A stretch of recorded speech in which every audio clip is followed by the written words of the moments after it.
Pemirsa, terima kasih masih bersama kami di CEO Mindset bersama tamu kehormatan kita hari ini, Pak Christovita Wiloto. Pak Christoph, ya. Mengenai latar belakang nih, saya pengen tahu banget nih ya, latar belakang Pak Christoph menjadi orang hebat seperti ini gimana sih? Apakah dari kecil itu sudah banyak kesuksesan dicapai, misalnya menjadi juara sejak kecil, atau memang ada tokoh yang menginspirasi Bapak, ayah, ibu, atau saudara mungkin? Mbak Sonia, tempat di Jakarta yang paling sering dikasih sumbangan mana? Panti asuhan? Oh bukan, maksudnya daerah. Oh daerah? Waduh. Cilincing tuh ya? Oh iya. Nah, saya lahir di situ. Oh gitu. Saya tak lahir di situ, saya besar di situ. Oh. Jadi saya lahir di Priuk, bukan Priuk lagi, di Cilincing. Itulah saya lahir di situ. Oh, waktu itu ayah ibu kalau boleh tahu kerjanya? Gini, ayah ibu, bapak itu ada kompleks GM dulu, General Motors. Nah, bapak sebetulnya di marketing General Motors. Jadi kebetulan rumahnya, kompleksnya ada di situ. Tapi bapak adalah seorang berarti karyawan ya? Karyawan. Kok bapak? Kalau saya lihat ya, ibu saya, mbah saya gitu, mbah putri saya tinggal di Klaten ya. Beliau tuh kecil gitu, sering naik motor waktu hidup gitu, dan beliau tuh punya beberapa karyawan untuk batik. Jadi saya lihat, mungkin saya turun darah itunya, darah apa? darah dagangnya ya? Dagangnya itu salah satunya dari Mbah Putri gitu ya. Mbah Putri itu batik, punya karyawan banyak, dia punya bisa gambar, ada malam dan lain sebagainya. Kalau saya lihat itu luar biasa ya. Jadi bukan batik cap. Nah, tapi kecil, home industry. Terus kalau dari ayah saya dari dulu itu sering sekali kirim, jadi sambil kerja dia kirim wayang, dia kirim apa ke Jepang. Mungkin saya lihat dari situ. Terus kemudian ayah saya di akhir hidupnya beliau membuat perusahaan untuk karoseri mobil. Gitu. Tapi semua kecil-kecil lah. Gitu. Dari situ saya belajar bisnis. Kemudian dari ibu apa yang didapat oleh Pak Christoph? Ibu saya itu lebih banyak mengajar bagaimana kita berhadapan dengan manusia. Jadi kalau di orang Jawa, wajah saya kayak Chinese, tapi saya Jawa gitu ya. Jadi unggah-ungguh.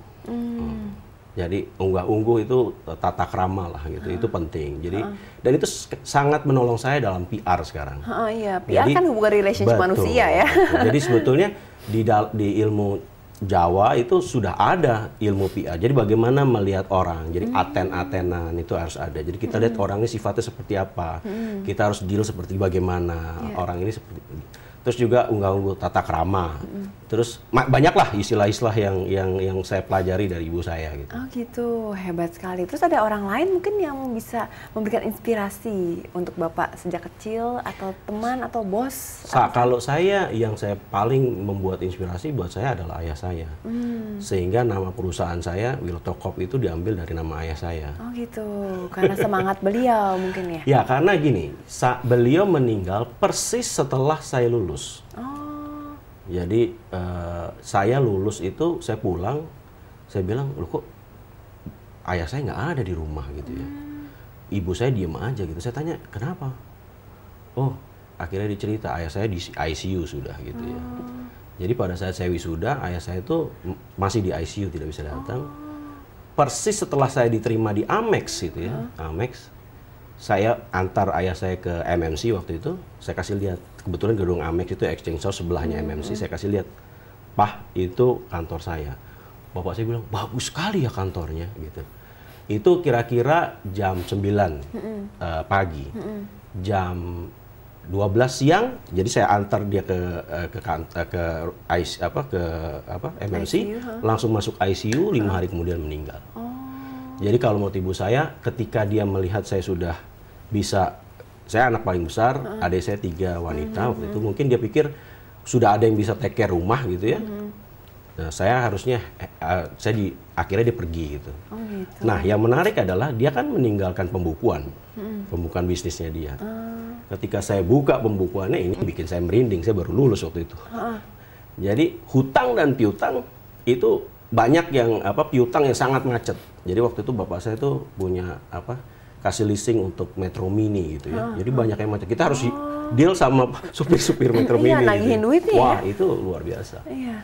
Dari situ saya lihat, wah, saya harus berpikir bagaimana mengelola apa yang ada. sehingga keluarga saya tetap survive. Di sisi lain juga kita punya krisis gitu yang cukup besar. Oh, tapi akhirnya waktu itu Bapak bekerja berarti ya di bank-bank? Saya bekerja di bank. Nah itu yang hebat ibu saya. Jadi ketika saya kan nggak bisa meninggalkan kantor. Jadi ibu saya lah yang seperti di Senen gitu, ibu saya seorang wanita Solo ya. Itu bisa berdiri di stasiun untuk stop Metro Mini untuk dibawa ke pool gitu ya. Yang saya lihat justru ini yang menarik, bahwa kalau pria yang stop itu mungkin terjadi baku hantam gitu. Tetapi kalau karena seorang ibu yang stop gitu ya, dengan caranya dia gitu ya, itu bisa tuh satu-satu kita selesaikan. Jadi terus terang saya melihat bahwa krisis itu membuat orang menjadi besar. Artinya bukan menjadi besar, setidak-tidaknya orang bisa belajar dari krisis. Gitu. Iya. Terus apa yang menyebabkan Bapak ingin berpindah dari seorang karyawan menjadi seorang CEO dari PR consultancy yang Bapak punya sendiri sekarang? Yang saya inginkan adalah saya ingin pensiun usia dini. Ya. Saya juga mau, Pak. Saya target saya sedini mungkin saya pensiun. Jadi makanya saya sekarang sedang membuat lebih banyak usaha gitu, supaya saya bisa pensiun. Emang kalau lebih banyak usaha, lebih cepat pensiun? Enggak, gini, ibarat saya adalah seperti orang yang nanam apel. Ya. Dulu di Amerika, saya lupa namanya siapa, zaman cowboy itu, ada satu orang cowboy yang kerjanya itu pindah dari satu kota ke kota lain dengan menanam apel. Bukan untuk cari duit, jadi selain untuk dirinya sendiri, dia punya visi, suatu saat nanti Amerika itu akan penuh dengan pohon apel, dan pohon apel itu akan menghidupi banyak orang. Dan saya pikir begini, dengan saya membuka usaha, at least saya, contohnya satu perusahaan kecil lah perusahaan saya, 20 orang gitu, 20 orang kan punya keluarga, kali aja 4, kan itu sudah berapa? 80 orang yang hidup dari situ. Benar. Nah kalau dikali beberapa perusahaan, berapa banyak orang? Iya. Kemudian Bapak juga mendirikan Indonesia Young Entrepreneur yang beranggotakan lebih dari 3.500 pengusaha muda. Ya, itu tahun 2005 saya dirikan. Oh, tujuannya apa, Pak? Gini, ketika kita menjadi CEO atau di top gitu ya, kita menjadi lonely. Kita menjadi sepi, sendirian, dan kedinginan. Gitu. Saya kasih mantel deh, Pak. Dan saya melihat banyak teman-teman yang sebetulnya juga pengen jadi pengusaha gitu ya. Tetapi mereka tidak tahu kemana mereka akan jalan gitu. Jadi saya buat Milis itu. Milis itu tadinya sempat berapa bulan tuh lucu. Cuman itu aja orangnya, 10 orang gitu. Semua orang. Jadi kita sampai ada yang satu bilang, wah ini Milisnya kayak kuburan nih, nggak ada isinya gitu kan. Tapi karena passion yang terus akhirnya nambah sampai sekarang 3.500. Hari ini mereka ada acara di salah satu TV. Oh gitu, ya. Ramai sekali ya, berarti banyak sekali. Dan tujuannya untuk agar mereka bisa saling berkomunikasi, betul. Jadi gini, saling membangun. Banyak buku yang mereka bisa baca, tetapi pada dasarnya sama seperti orang berenang ya. Pengusaha itu tidak bisa berenang dengan baca buku.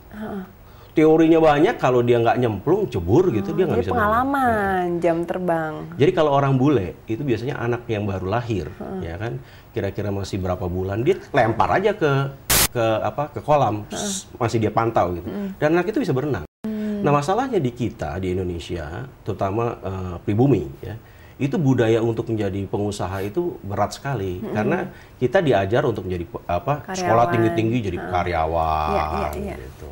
Itu yang jadi masalah. Wah, hebat sekali Pak Wiloto. Kalau gitu, Pak Christovita Wiloto, setelah ini kita akan break dan nanti saya ingin menanyakan bagaimana sih katanya Bapak mendirikan berbagai perusahaan ini hanya dengan modal 30 juta ya Pak ya. Berarti nggak usah gede-gede, tapi ternyata bisa menjadi sukses nih seperti Pak Christoph ya. Gimana caranya? Pemirsa, apabila Anda masih punya pertanyaan, kritik atau saran, Anda dapat SMS ke 089-nya 6 kali 788. Dan bagi pemenang yang beruntung, Anda akan mendapatkan buku dari Pak Christovita Wiloto, Behind Indonesian Headlines, dan juga dengan ada tanda tangan asli dari beliau di dalamnya. Pemirsa, we'll be back after this.